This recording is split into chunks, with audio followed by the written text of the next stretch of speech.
ഒറ്റയൊറ്റ നാണയങ്ങൾ ഒന്നിച്ചു ചേർന്ന് വലിയ സമ്പാദ്യമാകുന്ന ഒരു കുടുക്കപ്പെണ്ണ്. അവളുടെ കയ്യിലാകട്ടെ സ്വപ്നങ്ങൾ കൊണ്ട് നിറഞ്ഞ് ചുവന്ന കുഞ്ഞു ഹൃദയവും. ഈ പരുപരുത്ത മേനി എന്തുകൊണ്ടുള്ളതോ? എഴുതിയും എഴുതാതെയും നിറങ്ങളിൽ നീരാടിയും സുഖിച്ചിരുന്ന കടലാസ് കഷ്ണങ്ങളുടെ പശയും വെള്ളവുമായുള്ള ലയനമാണ് ഈ ശരീരകാന്തിക്ക് പിന്നിൽ. പിച്ചി ചീന്തിയും ഇടിച്ചു പരത്തിയും രൂപപ്പെട്ടതാണിവൾ. ഒരു ദിനം മുഴുവൻ പൊരിവെയിലത്ത് അനങ്ങാതിരുന്ന് ധ്യാനിച്ചെടുത്തതാണ് ഈ ആകാരവടിവ്. അതിസൂക്ഷ്മമായി മെനഞ്ഞപ്പോൾ ജീവശ്വാസം മാത്രമേ അവൾക്ക് ലഭിക്കാതെ പോയുള്ളൂ. അല്ലെങ്കിൽ പരന്ന ഒറ്റക്കാലുകൊണ്ട് കയ്യിലെ ഹൃദയം നീട്ടി അവൾ വീട് മുഴുവൻ ഓടി നടന്നേനെ. എല്ലാവരെയും കാണിച്ചാലും ആർക്കും കടം കൊടുക്കരുത് എന്ന് ചട്ടം കെട്ടി കയ്യിൽ കൊടുത്ത സ്വപ്നചിത്തത്തെ എല്ലാവർക്കും ഭാഗിച്ചു കൊടുത്തേനെ. തലയാട്ടി കൊഞ്ചി നടന്നേനെ. ഇടയ്ക്ക് പിണങ്ങി പായയിലിരുന്നേനെ. അത്ര കുറുമ്പൊന്നുമില്ലാത്ത ഇവളെ ഞങ്ങൾ എന്തു വിളിക്കും? കടലാശി, കടലാശി, കടലാശി. മീനാക്ഷി പോലെ.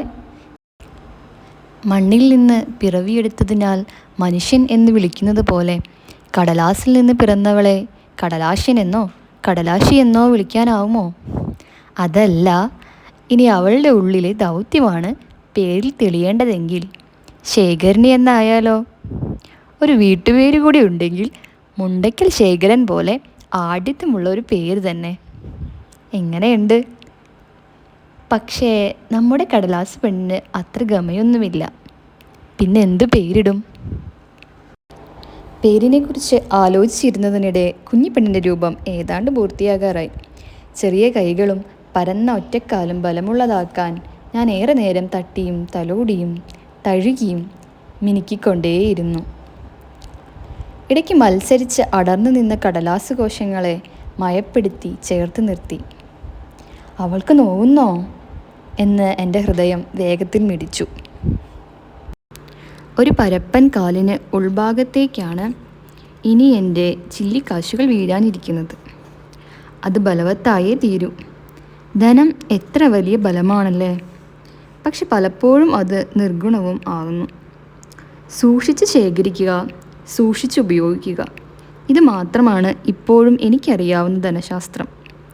ചെറുപ്പത്തിൽ കൈനീട്ടങ്ങളും പെരുന്നാളിനും വിരുന്നു പാർക്കലിനും കിട്ടുന്നതൊക്കെ ഏതെങ്കിലും ഒഴിഞ്ഞ പെട്ടികളിൽ സൂക്ഷിച്ച് വച്ചിരുന്ന കാലത്തെ ഓർക്കുന്നു.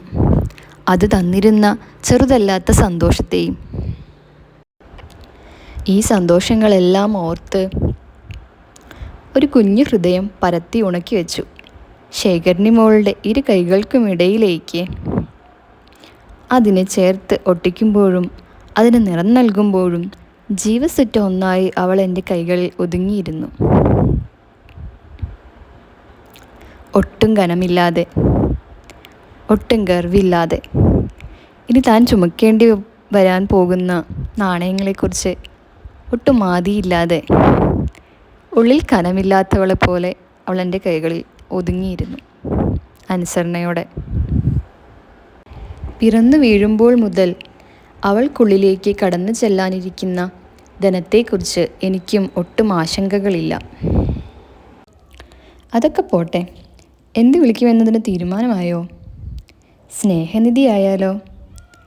സമ്പാദ്യവും സ്നേഹവും നിറയ്ക്കാനുള്ള വഴി. കഴുത്തുമായി വേർപെട്ട് ആടി നിൽക്കുന്ന തല ചരിച്ച് എന്നോട് ചോദിച്ചു. എനിക്ക് മുഖം വേണം, കണ്ണും മൂക്കും ചുണ്ടുകളും വേണം. സദാ ചിരിച്ചുകൊണ്ട് നിങ്ങളെ നോക്കിയിരിക്കണം. ആ ആഗ്രഹം നടത്തി കൊടുക്കാതെ വേറെ എന്തു ചെയ്യാനാണ്?